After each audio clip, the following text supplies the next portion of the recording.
Speaking of Fergie, we start with breaking news concerning Sir Alex's beloved Manchester United, and the club has just released its latest accounts. Chief correspondent Kaveh Solhekol joins us once again. So Kaveh, the figures have just been released in New York. Thorough assessment of the ins and outs. What have you managed to glean from it so far? Yeah, I mean, I haven't gone through the whole thing yet, but I've had a quick look at it, and you get the sense that Manchester United are doing much better on the pitch, and also off the pitch. It looks like the owners are getting to grips with their finances. Obviously, United have suffered for a while because they haven't been very successful on the pitch, and they're not playing in Europe this season. But these accounts do look pretty promising. Very controversial, of course, what Jim Ratcliffe, who's running the football side of the operations at the moment, is doing, cutting lots of costs, making lots of people redundant. I think his sort of strategy has been that, you know, the club needs some bad medicine. I'm going to administer that bad medicine, but in the long term, it's going to be for the benefit of the club. And if we look at these accounts, for instance, commercial revenue, these accounts are for the second quarter 2026. Commercial revenue for the quarter was down about £6.5 million to £78.5 million. That is obviously to do with the fact that the team haven't been playing particularly well. That affects their commercial deals, and also their training kit sponsorship agreement with Tetsos came to an end as well.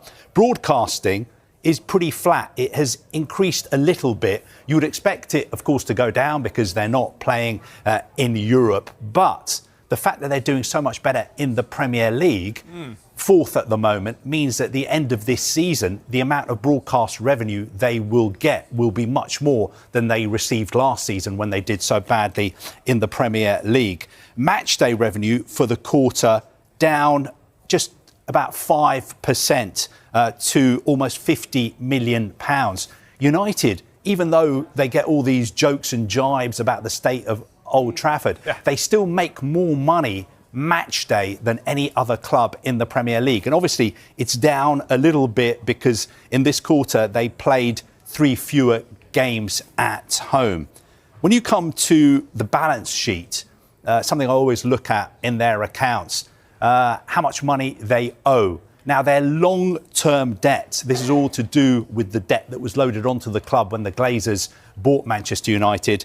That is still $650 million. But because the exchange rate has changed, when you convert that into pounds, this quarter last year, that £650 million was $650 million was £515 million.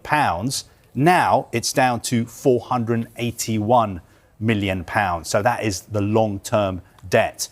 Now, current borrowings, that is almost like a sort of credit card that you have, the money you borrow to finance the day-to-day running of the club. That has actually gone up from £215 million to £295 million.